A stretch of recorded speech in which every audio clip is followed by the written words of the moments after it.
Sistema nervoso central. O sistema nervoso central é formado pelo encéfalo e medula espinhal. Podemos dizer que ele localiza-se dentro do esqueleto axial, mesmo que alguns nervos penetrem no crânio ou na coluna vertebral. Meninges. As meninges são membranas que envolvem o sistema nervoso central e são constituídas de tecido conjuntivo. Elas são formadas por 3 membranas: a dura mater, que é a mais externa, sendo espessa e resistente, fica em contato com os ossos e é rica em fibras colágenas. A aracnoide é a membrana intermediária e sua estrutura parece uma teia de aranha, por isso seu nome.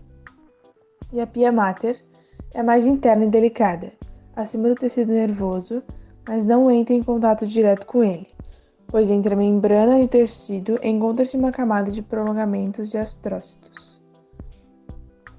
A aracnoide e a pia mater são separadas pelo líquido cefalorraquidiano ou licor.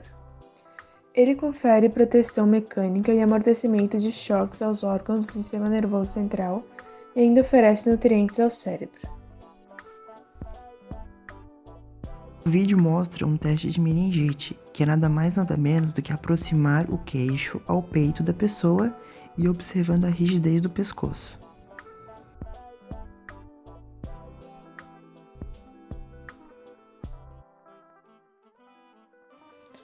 Encéfalo. O encéfalo é formado pelo cérebro, cerebelo e tronco encefálico, e ele possui em torno de 35 bilhões de neurônios e pesa aproximadamente 1,4 kg. Cérebro. O cérebro é o principal órgão do sistema nervoso. Ele é responsável por comandar ações motoras, estímulos sensoriais e atividades neurológicas como a memória, a aprendizagem, o pensamento e a fala. O fluxo sanguíneo no cérebro é bastante elevado, superado apenas pelos rins e coração. Ele pesa cerca de 1.200 gramas, compondo cerca de 80% da massa total do sistema nervoso central. Divisões do cérebro. O cérebro é dividido em 2 hemisférios cerebrais, que juntos compõem o telencéfalo e são separados por uma fissura longitudinal interligados pelo corpo caloso, constituído de fibras nervosas e a maior estrutura de substância branca no cérebro. Cada lado controla o lado oposto em questão de movimentos e sentidos. O hemisfério esquerdo, na maioria das vezes, está ligado à linguagem, realização de cálculos, algumas memórias, resolução de problemas e fala. O hemisfério direito está mais relacionado com a interpretação de imagens, habilidades manuais não verbais, intuições, espaços em 3 dimensões e percepção de músicas. Cada hemisfério é dividido em 4 lobos. O lobo frontal está relacionado às funções cognitivas, fala, resposta emocional, trabalho criativo, raciocínio, personalidade, tomada de decisões, movimentação dos músculos esqueléticos. O occipital está relacionado à visão, o temporal relacionado ao olfato, mas atua também na comunicação, relacionando-se à fala, audição e até mesmo à escrita. E o lobo parietal está relacionado com a compreensão da fala, percepção espacial, como dor, frio e toques, e entre outros. Constituição do cérebro. O cérebro é constituído pelo córtex cerebral, que apresenta inúmeras dobras denominadas de giros, constituídas pelos corpos celulares dos neurônios, o que lhes confere uma coloração acinzentada, chamada de matéria cinzenta, e está presente na parte mais externa do cérebro e apresenta espessura que varia de 1 a 4 milímetros. A região interna. Essa região é formada pelas ramificações dos neurônios, chamada de matéria branca, e essas ramificações formam uma complexa rede, que constitui as vias por onde os impulsos nervosos percorrem no sistema nervoso central. O núcleo da base, que é a região mais central, constituída de matéria cinzenta, e os nervos cranianos, que são formados por 12 pares com funções sensoriais, motoras ou mistas, presentes na parte ventral do cérebro. Cerebelo. Ele tem como função controlar os movimentos voluntários do corpo, a postura, a aprendizagem motora, o equilíbrio e o tônus muscular, e ele está localizado na fossa cerebelar, do osso occipital.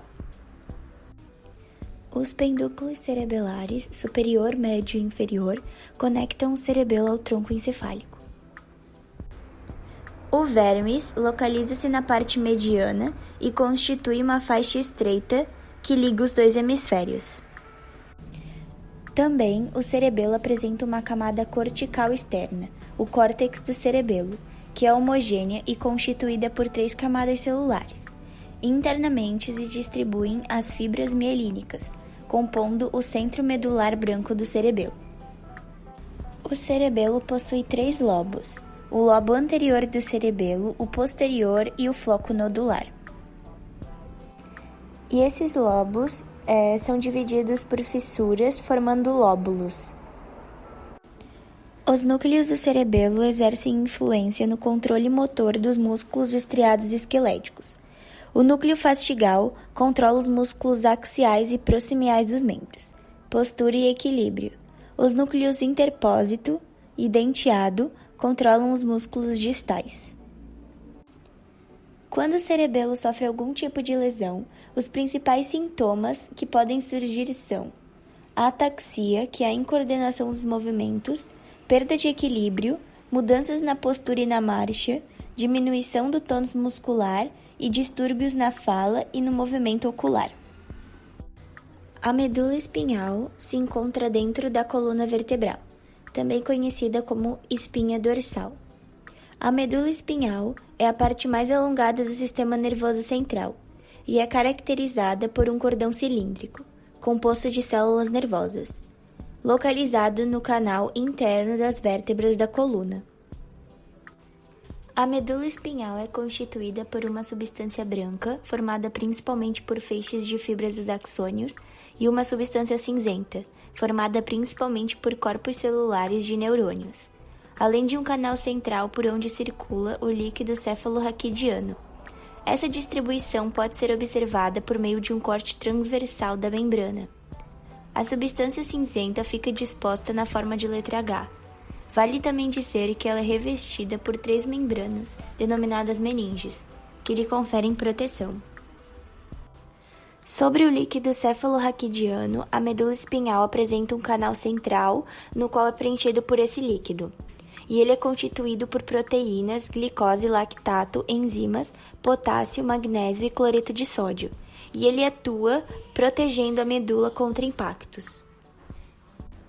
A medula espinhal é responsável por conduzir informações de diversas regiões do organismo para o cérebro e deste para outras regiões, ou seja, estabelece a comunicação entre o corpo e o sistema nervoso. Essas informações são transmitidas por meio dos chamados impulsos nervosos. Além disso, ela atua de forma independente do cérebro, sendo responsável pelos chamados atos reflexos, que são respostas involuntárias rápidas do organismo mediante determinados estímulos. Os atos reflexos são respostas simples que ocorrem de maneira independente do encéfalo, e podemos observar a ocorrência deles quando, por exemplo, colocamos nossa mão em uma planta com espinhos. Quando tocamos os espinhos, retiramos rapidamente a mão, em uma resposta que ocorre antes mesmo de sentirmos a dor. E quando tiramos a mão, ocorre devido à participação apenas da medula espinhal. Ao tocarmos os espinhos, impulsos nervosos levam a informação por meio dos neurônios sensoriais até a medula. Nesse local, neurônios motores são responsáveis por conduzir os sinais até os nossos músculos, para que esses se contraiam e a mão seja retirada do espinho. Entre os neurônios sensoriais e motor, pode existir ainda interneurônios ou neurônios de associação. Esse caminho percorrido pelo impulso nervoso é denominado de arco reflexo. Os nervos espinhais são constituídos por uma raiz ventral, apresentando fibras de neurônios motores, e uma raiz dorsal, apresentando fibras de neurônios sensitivos. E eles são divididos em 4 partes: os nervos cervicais, torácicos, lombares e sacrais. A medula espinhal é vascularizada por 3 artérias principais, a artéria espinhal anterior e o par de artérias espinhais posteriores. A artéria espinhal anterior é a única que percorre o sulco mediano anterior, irriga os 2/3 anteriores da medula. E as artérias espinhais posteriores são 2 e percorrem os sulcos laterais posteriores e irrigam o terço posterior da medula. Lesões causadas por acidentes ou doenças podem desencadear diversos prejuízos ao organismo, como a perda de movimentos e até mesmo a morte.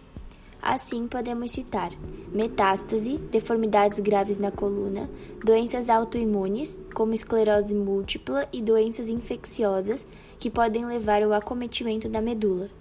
A mielite transversa, por exemplo, é uma inflamação da medula espinhal que pode estar relacionada com infecções virais ou bacterianas. Tronco encefálico.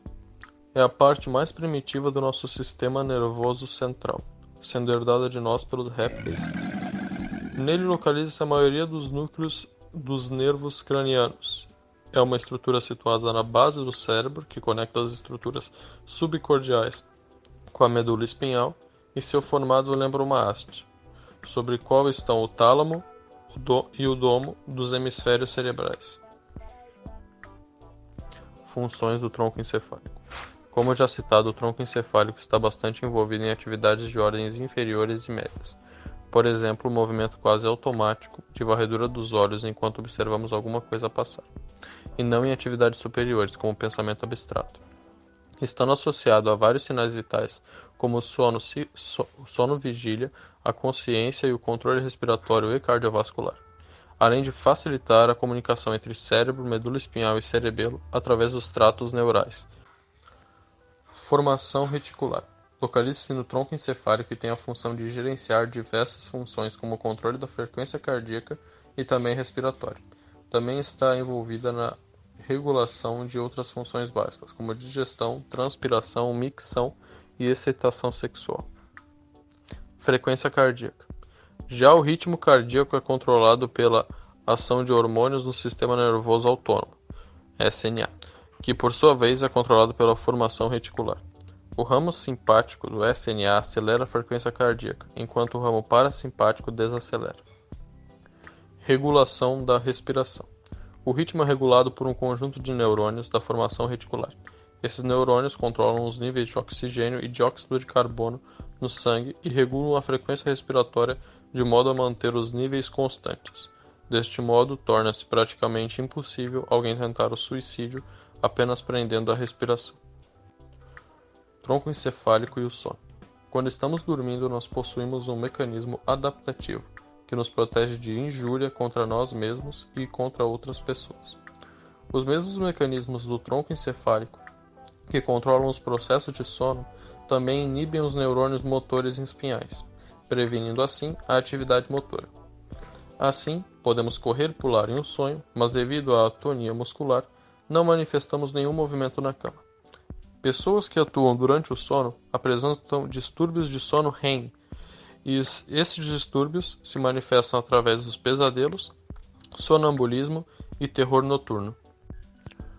O tronco encefálico é formado por 3 partes: o bulbo, o mesencéfalo e a ponte. Mesencéfalo é a menor parte do tronco encefálico. Interpõe-se entre a ponte e o diencéfalo, sendo atravessado pelo arqueduto cerebral. Na face superior encontra-se o sulco pontino, que o separa da ponte. Na face posterior distingue-se uma lâmina quadrigêmea, os colículos. Os colículos superiores recebem informações visuais e os colículos inferiores fazem a parte da via auditiva. Sendo assim, o mesencéfalo é responsável por algumas funções como a visão, audição, movimento dos olhos e movimento do corpo. Ponte. Situa-se entre o bulbo e o mesencéfalo e é uma grande massa ovoide. É cortada por longos feixes de fibras orientadas transversalmente, a fibra transversal da ponte. Interfere no controle da respiração, é um centro de transmissão de impulsos para o cerebelo e atua ainda como passagem para as fibras nervosas que ligam o cérebro à medula. O bulbo raquidiano é uma estrutura subcortical localizada na parte baixa do tronco encefálico. Nela pode ser encontrado conexões nervosas, que realizam funções sensoriais e motoras. A estrutura do bulbo é a mais caudal do tronco encefálico. Na sua forma, ela parece um cone e conecta o encéfalo à medula espinhal e tem cerca de 3 centímetros em seu comprimento. Entretanto, a estrutura não é homogênea, tanto em nível de composição quanto de função. Assim, podemos dividi-lo em 4 formas. Na face posterior, vemos que há também um sulco mediano, que a divide em 2 cordões posteriores. Os 2 cordões, que são a princípio ascendentes, depois se tornam divergentes e delimitam um espaço angular. Esse espaço forma um losango denominado de quatro-ventrículo, região de grande importância fisiológica. Na lateral, o bulbo mostra uma saliência ovalar, a tal chamada oliva bulbar. O bulbo é constituído de substância branca e substância cinzenta. A substância branca, formada de fibras nervosas que se expõem em feixes longitudinais, e a substância cinzenta tem os feixes anteriores, que são motores, e os posteriores, que são sensitivos. Além disso, é formado por diferentes núcleos, nos quais existem estruturas muito relevantes, como as pirâmides bulbares, que são nelas que se destacam os feixes de fibras nervosas, que conectam o bulbo raquidiano com o córtex e a coluna vertebral. Há 2 partes dela, uma constituída por fibras que se cruzam, formando um feixe piramidal cruzado, e a outra que é de fibras que não se cruzam, onde constitui o feixe piramidal direto. Vão passando aos poucos para o lado oposto, em diferentes alturas. Deste modo, ocorre a decusão piramidal, ou seja, ocorre o cruzamento de fibras nervosas de um lado para o outro. Isso explica porque o córtex cerebral é responsável por controlar os movimentos do lado oposto do corpo. Temos também o pendúculo cerebelar inferior, que está localizado na área posterolateral, e eles conectam o cerebelo com a parte superior do bulbo raquidiano.